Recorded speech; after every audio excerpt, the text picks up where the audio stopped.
Hey everyone, I'm Loops-a-Latte, and I wanted to share with you how to start your own crochet club.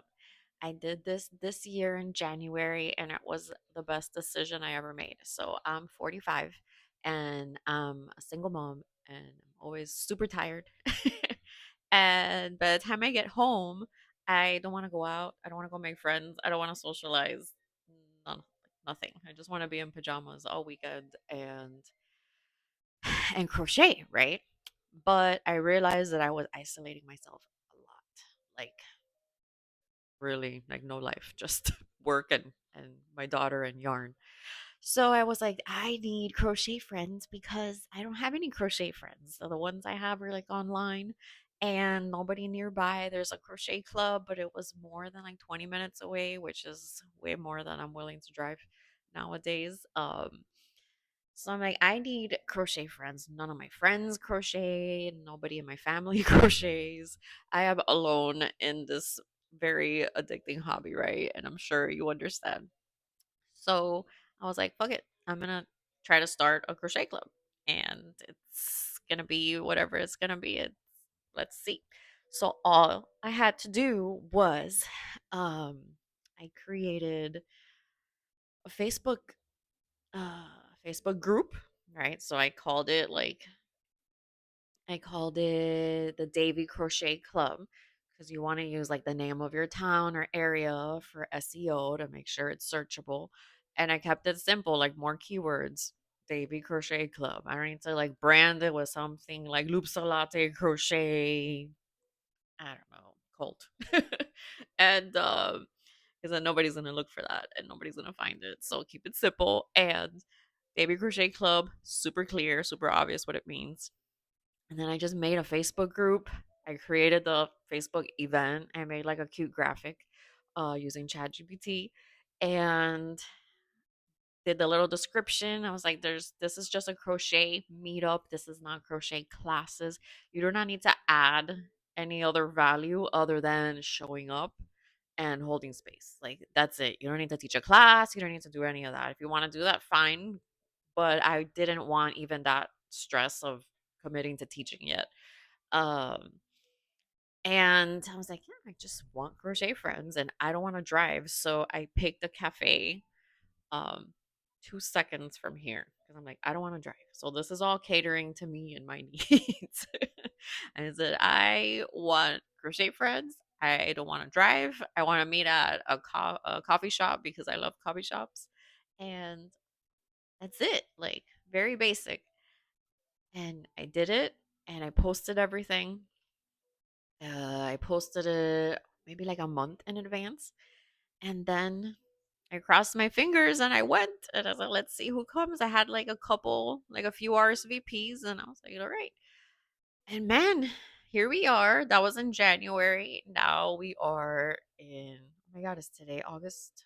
It is August, August 2nd. Gosh. We've met every 2 weeks since. The Facebook group has 120 people. I shared the event. This is what I was in the what helped. I was already like a member of like the city of Davie or town of Davie Facebook group.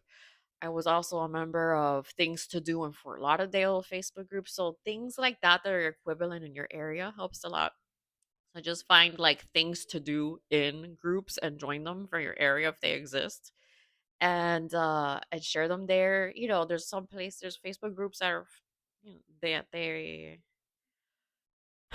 that they appreciate you sharing like local events because it builds community. Essentially, we're just community building and not trying to sell something. And that was it. I shared it, and for the first couple months, I would share it in those groups, and people would get excited and come over to the Facebook group and join the Facebook group and show up. And here we are. We've had consistent meetups. Now we have a solid, like, repeating group of about, gosh, how many of us was it? One, two, three, four, five, 6, 7, 8, I mean, 9. So yeah, it's like a solid probably 10 to 12 people meeting on a regular basis. And then every week or every time we meet, we have one or two new people. So it's been really nice. Um, the smallest group is maybe six, I think, total that we've ever had. But it's been really good and growing. And new friendships have developed and lots of laughter, lots of yarn swapping. That was nice. That's super fun. So yeah, the yarn swappies, and a lot of our members also crochet for charity. So learning about these different charity opportunities to crochet for have been really inspiring, and it's just been nice. Like I missed my first one because it was my daughter's birthday, and they met. I was like, here, I gave one of the members the reins. I was like, hold the fort down, and she did, and it was just amazing to see that I got the picture after, and like everybody was there. Like it's not about me. Um, I don't like sell anything. I don't do anything. I don't offer classes. Like I'm just the organizer, the facilitator of the event, and I just let it become whatever it was going to become. If it was three people, fine. If it's an army of crocheters, even better. So who knows? I do have dreams of hosting like those movie crochet along special events, but right now we're too small to fill a movie theater, I feel. But in the future, so I just want to say, have you been thinking about wanting to facilitate a crochet club and to take that step? It's super easy. Just hop on Facebook, create a Facebook group, create a Facebook event a month in advance, share it in your local community Facebook groups, and show up and hope for the best and see the nature of in person community meetups. Uh, it's always some weeks are good and some weeks are gonna be low attendance and some weeks are gonna be high attendance, and you can never predict it, and it is what it is, and that's fine. So don't think that like if you have three people one time that, oh my god, the group is going, it's not working out. That's just the nature of community groups, where you just have solid weeks and some weeks are slow, especially around the holidays or in the summer.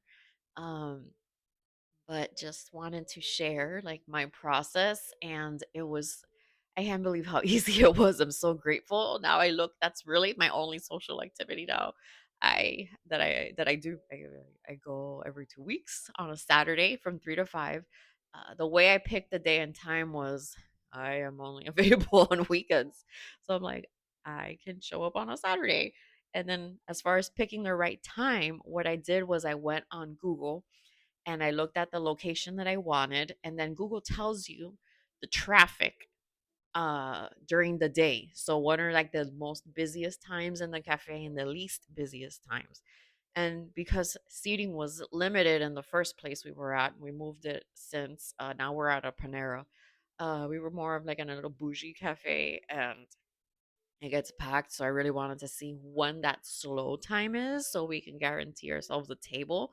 And it was from 3 to 5 p.m.